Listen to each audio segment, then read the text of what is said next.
ஒரு வீட்டு வேலை செய்கிற பாப்பா அந்த வீட்டில் வந்து ஃபங்க்ஷன்னால பிரியாணி எல்லாருக்கும் செஞ்சுருக்காங்க. ஃபங்க்ஷனில் எல்லோரும் சாப்பிட்டுருக்காங்க. அப்போ வந்து ஒரு டாக்டர் வந்து கை கழுவுறாரு. அந்த டாக்டர்கிட்ட அந்த பாப்பா ஓடி போய் கேட்குது, டாக்டர் இந்த மாதிரி எனக்கு பசிக்காத மாதிரி ஒரு மாத்திரை இருந்தால் எழுதி கொடுங்க அப்படின்ட்டு. அப்புறம் அந்த ஹவுஸ் ஓனர் வந்து வேஸ்ட் பண்ண சாப்பாடுலாம் எதுவுமே குப்பை தொட்டில் போடணும் போது சரி ஏங்கி புள்ள பார்க்கும், சரி நமக்கும் கொடுப்பாங்க அப்படின்ட்டு அவங்கள முகத்தையே பார்த்துட்ருக்கோம். சரி தட்டு எடுத்துடா அப்படின்னு சொல்லிட்டு அந்த வீட்டுக்காரம்மா வந்து சொல்லுவாங்க. அந்த பாப்பா ஓடி போய் தட்டு எடுத்துன்னு வரும்.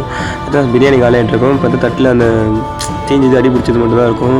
சரி இதுவாச்சும் கிடச்சிது நம்ம சாப்பிட்லான்னு நினைக்கும் போது அந்த ஹவுஸ் ஓனர் வந்து போய் எதுவுமே நாய் கொட்டு அப்படின்வாங்க. புள்ள வந்து ஒரு மாதிரி கஷ்டப்பட்டு ஒரு மாதிரி ஃபீல் பண்ணும்.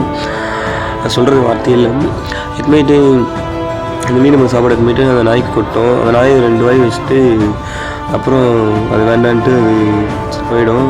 புள்ள வந்து ஒரு மாதிரி அழுது ஃபீல் பண்ணுவோம். எப்படி சொல்கிறது, என்னடா ஒரு நாய்க்கு இருக்கிற இது கூட நமக்கு இல்லையே, நம்ம என்ன அவ்வளோ இதுவாக போயிட்டோமா அந்த மாதிரி ஒரு மாதிரி ஏங்கி அழுவும். பார்க்குறப்ப நமக்கே ஒரு மாதிரி கஷ்டமாயிடும்.